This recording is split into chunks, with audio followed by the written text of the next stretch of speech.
Larawan naman ng kahirapan ang pagdidildil ng asin. Pero sa isang panukala, balak na ring patawan ng sin tax ang mga pagkaing may asin. Di lang daw yan, dadagdag pondo, mainam pa sa kalusugan ng mga Pilipino. Natatabangan naman sa panukalang ito ang ilan.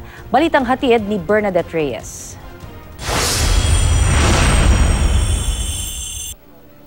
Matapos buwisan ng bisyo sa paninigarilyo at pag-inom ng alak, minsan na rin isinulong bagamat hindi pa pumapasa sa kamara ang buwis sa soft drinks at iba pang matatamis o may asukal. Mabuti na lang daw iba ang trip na pantanggal umay ni Kim. Ang gusto niya at ng kaibigang si Paula, chichirya.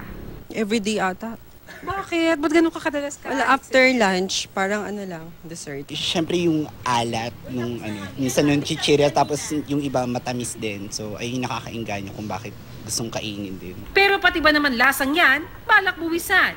Yan mismo ang plano ng House Bill 3719 ni Masbate Representative Scott Davis Lanete. Papatawan ng buwis ang anumang pagkain basta may asin tulad ng chichirya, delata, pati ibang processed food. Ang buwis, piso sa bawat miligram ng asin na lalagpas sa 1/3 ng nirekomendang daily intake ng Department of Health. Tataas ang buwis sa bawat pagtaas ng dami ng asin na lagpas sa recommended daily intake. Maganda naman daw ang layunin na may akda. Pigilan ang epekto ng silent killer na asin na maaari raw maging sanhi ng high blood pressure at magdulot ng heart attack o stroke. Kaya nga raw marami ng bansa ang nagpataw ng sin tax sa asin.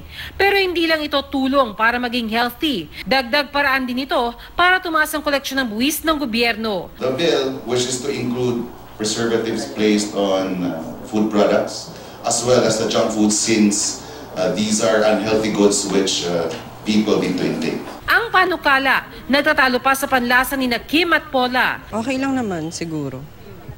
Kung kaya pa namang bilhin, edi bibilhin. Pag hindi na, edi wag.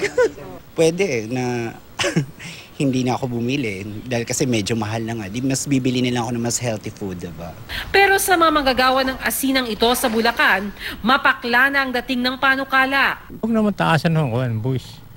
Iayos lang. Dahil ito yung may-ari ito, dumadaig na sa buwis yung plastan. Buwis pa yasin. Ang mga panukalang dagdag buwis, sunod-sunod dahil tinatayang 159 billion pesos ang mawawala sa gobyerno pag tinupad ang pangakong ibaba ang personal income tax na ipinangako ng Pangulo noon. Kaya bukod sa buwis sa matatamis at maaalat, may mga panukala na ring dagdagan ng buwis sa langis na inaasang magpapamahal ng pamasahe at mga produkto dahil sa dagdag gasto sa delivery.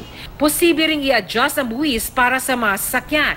Pinag-aaralan ding alisin ang VAT exemption ng National Grid Corporation of the Philippines na magpapamahal sa kuryente at VAT exemption ng mga domestic shipping operators na magpapamahal sa pamasahe sa barko. Bernadette Reyes, GMA News.